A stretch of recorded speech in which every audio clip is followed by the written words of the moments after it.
I recently went on my first lads holiday and this is how it went.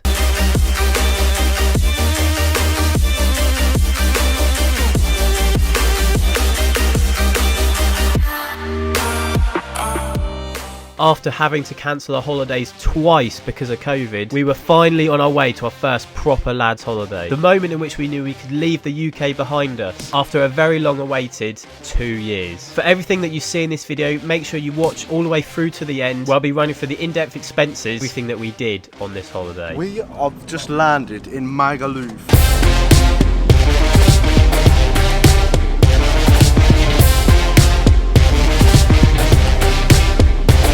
First night in Maga. Roll the footage. I can't believe my eyes when I get close to you, close to you, close to you.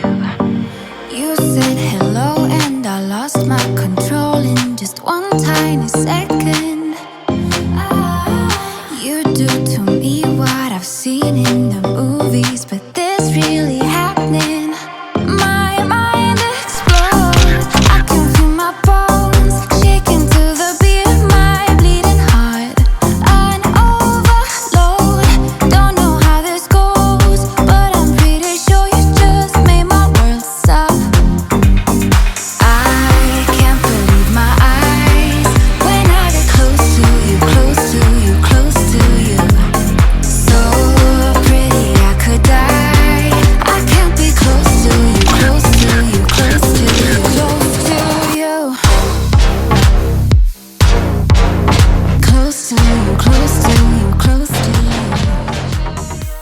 Now, the hotel that we chose was one of the best decisions that we made prior to this trip. And despite our room not having the best of views, everything else definitely lived up to expectations. Hotel Samos, a 4-star hotel located within a 5-minute walk from the beach of Magaluf, had one main large pool, as well as on the upper floor, a much shallower pool with loads of sunbeds and these double sofa beds, as well as an outside bath for both floors. But for some reason, the upstairs one was shut while we were there. As for the rooms, throughout the holiday, the cleaning service was great. Everything was pretty modern and there was plenty of space, and it was everything that we needed. The hotel also came with a spa. This was not something that we used, but this is what it looked like anyway. This was the gym at the hotel, which pretty much most of us used every other day. Then we have the dining hall area. During our stay, we were able to have food 4 times a day, and in my opinion, the food was probably the best part of the hotel. Being all inclusive and needing food to feed a lot of people, you half expect the food to not be as great, but everything completely was served fresh, and obviously unlimited coffee wasn't too bad either. Within our budget, we had a variety of excursions booked, and first on the list was a boat party. If you're as perfect under the surface, I don't know what I will do.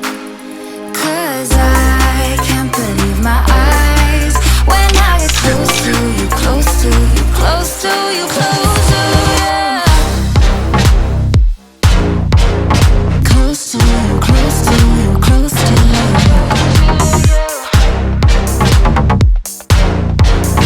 Close to you, close to you, close to you, close to you. Close to you, close to you, close to you. The next thing on the list was this banana boat and this inflatable UFO sofa thing.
After this, we thought we couldn't leave Magaluf without doing a water park.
So overall for the trip, we spent a total of £47 on food and eating out, £34 on club entry and drinks, which isn't that much because most of the time we would pre-drink or we'd go to places with free entry like this silent disco. Then we paid £25 for the water park, £60 for the boat party and £30 for the banana boat and the UFO. Then I spent an additional £30 on other items, bringing the total amount spent other than our accommodation to £226. And as for our hotel and flights, we decided to pay a bit more considering this was our first time, all under one cost being all inclusive as well as paying a little bit extra for good flight times. We paid a total of £769, bringing the total amount spent for this week's holiday being pretty much exactly £1,000. But when it comes to sharing experiences with the people around you, it's within these moments that you know that you can't put a price on them. And besides, this whole trip could be covered by my TikTok pages, so in reality I haven't spent a single penny. The most beautiful girl I've ever known. I'll find a way to treat you better. I swear there's no one out there like you. You teach me to be better. My talk is cheap, keep asking what I do. I'll fly you to the moon and hope I'll see you soon. I'll find a way to treat you better. No problem, I'll do whatever. Let her know, I gotta let her know that she my white horse, she my medical. She like my baby mama, know how to take care of me. Give my baby problems, you gon' regret every day. So I let her know